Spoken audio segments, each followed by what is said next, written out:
Смачний засіб від кашлю. Зрізати верхню кришечку, вирізати ножем білу частину, центр, де з'єднуються дольки. Далі ложкою трохи прим'яти м'якоть, щоб виділився сік.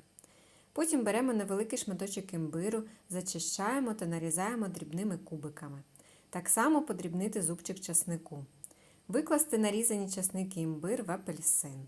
Додати туди 1 чайну ложку з гіркою меду. Залишити настоюватися на 2 години. Після суміш процідити і, використовуючи виделку, віджати весь сік з апельсина. Далі додати до суміші 1 чайну ложку меленої кориці та все добре перемішати. Використовувати протягом дня як засіб від кашлю.